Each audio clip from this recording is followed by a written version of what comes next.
Hi friends, ನಮಸ್ತೆ. ನಮಸ್ತೆ. ಇವತ್ತು ನಮ್ಮ ಬನ್ನಿ, ಅಕ್ಕನ ಮಗಳು ಇವತ್ತು ನಾನು ಎಲ್ಲಿ ಚಂಪಕಸ್ವಾಮಿ ಹೋಗ್ತಿದ್ದೀನಿ ಅಂತ ದೇವಸ್ಥಾನ ಹೇಳ್ತೀನಿ. ನೋಡ್ಬೇಕು, ಕರ್ಕೊಂಡು ನಮ್ಮ ಹೋಗಿ ಅಕ್ಕನ ಅಂತ ಮಗಳು ಹೇಳ್ತಿತ್ತು. ಪಾಪ ಸೊ ಹಾಗಾಗಿ ಯಾವುದು ಕರ್ಕೊಂಡು ನಮ್ಮ ಹೋಗ್ತಿದ್ದೀನಿ. ಮತ್ತೆ ನಾವು ಚಂಪಕಸ್ವಾಮಿ ದೇವಸ್ಥಾನ ದರ್ಶನ ಮಾಡೋ ಭಾಗ್ಯ ಸಿಕ್ಕಿದೆ.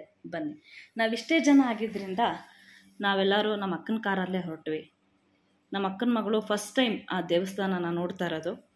ಅವಳಿಗೆ ಇಷ್ಟ ಆಗುತ್ತೋ ಇಲ್ವೋ ನೋಡೋಣ. ಎಂಥವ್ರಿಗೂ ಇಷ್ಟ ಆಗೇ ಆಗುತ್ತೆ, ಯಾಕೆಂದರೆ ಅಷ್ಟು ಚೆನ್ನಾಗಿದೆ, ಅಷ್ಟು ಪಾಸಿಟಿವ್ ಎನರ್ಜಿ ಆ ದೇವಸ್ಥಾನದಲ್ಲಿದೆ.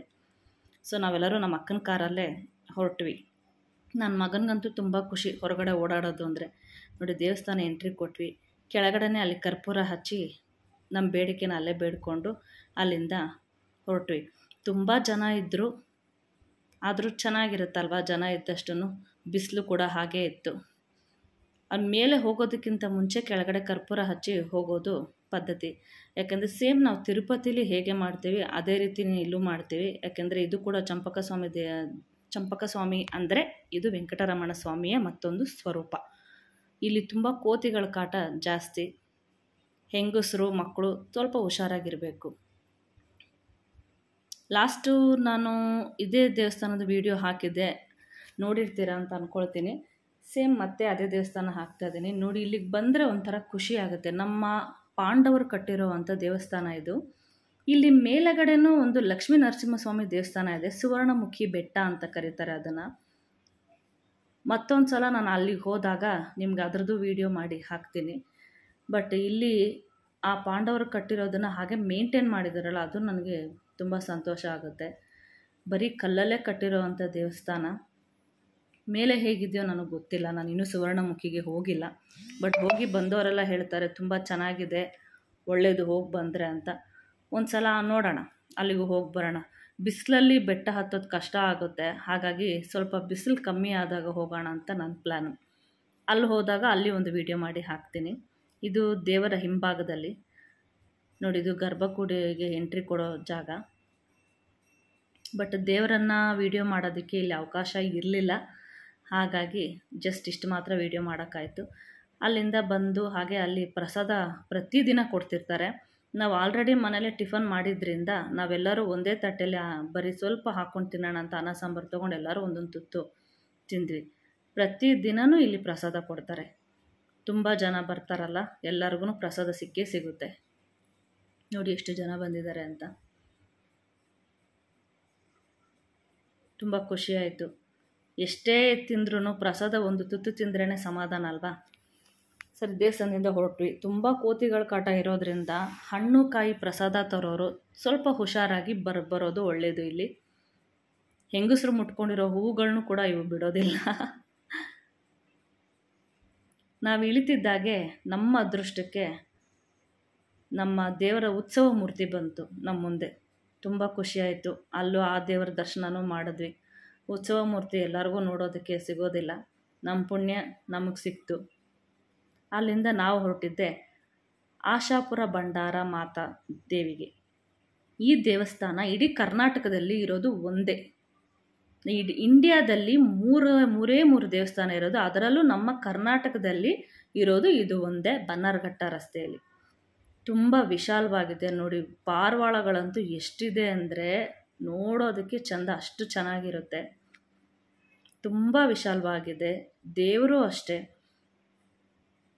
ನೋಡಿ. ಇಲ್ಲಿ ಎಲ್ಲರೂ ಕೊಬ್ಬರಿ ಸುಡ್ತಾರೆ, ಬಟ್ ಅಲ್ಲಿ ಹೋಗೋದಕ್ಕೆ ಕಾಲಿಡೋಕ್ಕೆ ಕೂಡ ಆಗ್ತಾಯಿಲ್ಲ, ಅಷ್ಟು ಬಿಸಿ. ಆ ಬಿಸಿಲಿಗೂ ಆ ಬೆಂಕಿಗೂ ಮುಂದೆ ಹೆಜ್ಜೆ ಇಡೋಕ್ಕಂತೂ ಆಗಲಿಲ್ಲ. ಹಾಗಾಗಿ ನಾನು ಸ್ವಲ್ಪ ದೂರದಲ್ಲೇ ಈ ವಿಡಿಯೋ ಮಾಡಿದೆ. ಇದು ದೇವರ ಎದುರುಗಡೆ ಇರುವಂಥ ಕಂಬ, ತ್ರಿಶೂಲದ್ದು. ಇಲ್ಲಿ ಮೊದಲು ಸಿಗೋದೆ ನಮಗೆ ಗಣಪತಿ ದೇವಸ್ಥಾನ. ಮೊದಲನೇ ಪೂಜೆ ವಿನಾಯಕನಿಗೆ ಅಲ್ವಾ, ಹಾಗಾಗಿ ಇಲ್ಲಿ ಮೊದಲು ಸಿಗೋದೆ ನಮಗೆ ಗಣೇಶನ ಕೈ ಮುಕ್ಕೊಂಡು ಅಲ್ಲಿಂದ ಮುಂದೆ ಹೊರಡ್ತೀವಿ. ಅದ್ರ ಪಕ್ಕದಲ್ಲೇ ಇರೋದು ಆಶಾ ಭಂಡಾರ ಮಾತಾ. ನೋಡಿ ಎಷ್ಟು ಅಂದವಾಗಿದೆ ಆ ಅಮ್ಮ, ಎಷ್ಟು ಚೆನ್ನಾಗಿದೆ, ಎಷ್ಟು ಕಳೆಯಾಗಿದೆ. ಬಟ್ ಇಲ್ಲಿ ವಿಡಿಯೋ ಮಾಡೋದಕ್ಕೆ ಅವಕಾಶ ಸಿಕ್ತು, ಹಾಗಾಗಿ ನಾನು ನೀಟಾಗಿ ವಿಡಿಯೋ ಮಾಡಿದೆ. ನೋಡಿ ಎಷ್ಟು ಚೆನ್ನಾಗಿದೆ. ಆ ತಾಯಿ ಮುಖದಲ್ಲಿ ಕಳೆ ಹೇಗಿದೆ ನೋಡಿ. ಡೆಕೋರೇಷನು ಎಲ್ಲ ತುಂಬ ಚೆನ್ನಾಗಿ ಮಾಡಿದರು. ಇದರ ನಂತರ ಸಿಗೋದೆ ಕಾಳಭೈರವೇಶ್ವರ ಸ್ವಾಮಿ. ನೋಡಿ, ಇದು ಮೇಲಗಡೆ ಎಷ್ಟು ಡೆಕೋರೇಷನ್ ಮಾಡಿದ್ದಾರೆ ಪೇಂಟಿಂಗಲ್ಲಿ, ಕೆತ್ತನೆಯಲ್ಲಿ ಅಂದರೆ ನೋಡೋದಕ್ಕೆ ಕಣ್ಣಿಗೆ ಹಬ್ಬ, ಅಷ್ಟೂ ಚೆನ್ನಾಗಿದೆ. ನಮ್ಮ ಅಕ್ಕನ ಮಗಳಂತೂ ತುಂಬ ಖುಷಿಪಟ್ಟರು. ಆಲ್ರೆಡಿ ನಮ್ಮ ಅಕ್ಕನ ನಾನು ಈ ದೇವಸ್ಥಾನಕ್ಕೆ ಇದು 3ನೇ ಸಲ ಕರ್ಕೊಂಡು ಬರ್ತಾ ಇರೋದು.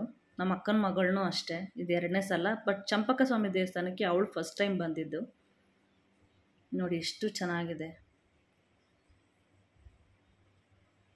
ತುಂಬ ವಿಶಾಲವಾಗಿದೆ. ತುಂಬ ಜನ ಇಲ್ಲಿಗೂ ಬರ್ತಾರೆ. ಯಾಕೆಂದರೆ ಕರ್ನಾಟಕದಲ್ಲಿರುವಂಥ ಏಕೈಕ ಆಶಾ ಭಂಡಾರ ಇದೊಂದೇ ಇರೋದ್ರಿಂದ ಎಲ್ಲ ಆಲ್ಮೋಸ್ಟ್ ಸೇಟುಗಳು ಇಲ್ಲಿ ಬಂದೇ ಬರ್ತಾರೆ. ನೋಡಿ ಎಷ್ಟು ಚೆನ್ನಾಗಿದೆ ಅಂತ.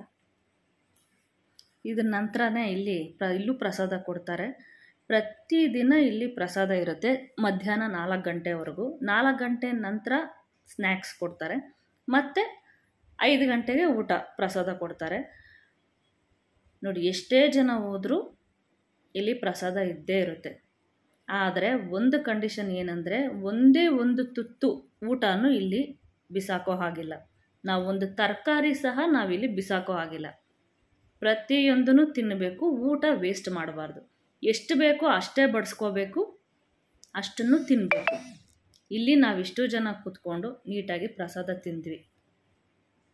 ಪ್ರತಿ ಸಲ ನಾವಿಲ್ಲಿ ಬಂದಾಗ ಪ್ರಸಾದ ಮಿಸ್ ಮಾಡೋದಿಲ್ಲ, ಅಷ್ಟು ಚೆನ್ನಾಗಿರುತ್ತೆ. ನಾವು ಕೂಡ ಇಲ್ಲಿ ಹೋಗಿ ಬೇಕು ಅಂದರೆ ನಾವು ಪೂರಿ ಲಟ್ಟಿಸಬಹುದು, ಅವಕಾಶ ಇರುತ್ತೆ. ಆ ನಂತರ ಹೊರಗಡೆ ಬಂದ್ವಿ. ಸ್ವಲ್ಪ ಹೊತ್ತು ತಣ್ಣಗೆ ಗಾಳಿ ಬೀಸ್ತಾಯಿತ್ತು ಅಂತ ನನ್ನ ಮಗನ ಅಲ್ಲೇ ನನ್ನ ತೊಡೆ ಮೇಲೆ ಮಲಗಿಬಿಟ್ಟಿದ್ದ. ಹಾಗೆ ಸ್ವಲ್ಪ ಹೊತ್ತು ಅಲ್ಲಿ ಕೂತ್ಕೊಂಡು ಟೈಮ್ ಪಾಸ್ ಮಾಡಿದ್ವಿ. ಟೈಮ್ ಪಾಸ್ ಮಾಡಿಕೊಂಡು ಸರಿ ಟೈಮ್ ಆಗಿತ್ತು ನಮಗೂ ಹೊರಡೋಣ ಅಂತ ಸಂಜೆ ಹೊರಟ್ವಿ. ನೋಡಿ ಎಷ್ಟು ಪಕ್ಷಿಗಳು ಎಷ್ಟು ಚೆನ್ನಾಗಿ ಕಾಣುತ್ತೆ, ತುಂಬ ಚೆನ್ನಾಗಿತ್ತು. ಆ ನಂತರ ಅಲ್ಲಿಂದ ನಾವು ಎಲ್ಲ ಮನೆ ಕಡೆಗೆ ಹೊರಟ್ವಿ. ಇಲ್ಲಿ ಮಕ್ಕಳಿಗೆ ಆಟ ಆಡೋದಕ್ಕೆ ಪಾರ್ಕ್ ಫೆಸಿಲಿಟಿ ಕೂಡ ಇದೆ. ಗೇಮ್ಸು, ಸಣ್ಣ ಪುಟ್ಟ ಜಾರುಬಂಡೆ, ಉಯ್ಯಾಲೆ ಎಲ್ಲ ಇರುತ್ತೆ, ಆಡಬಹುದು. ಇಲ್ಲಿ ಕೂತ್ಕೊಳ್ಳಬಹುದು, ತುಂಬ ಚೆನ್ನಾಗಿರುತ್ತೆ. ಎನಿವೆ ಈ ವಿಡಿಯೋ ಕಡೆವರೆಗೂ ನೋಡಿದ್ದಕ್ಕೆ ಎಲ್ಲರಿಗೂ ತುಂಬ ಥ್ಯಾಂಕ್ಸ್. ಬಾಯ್.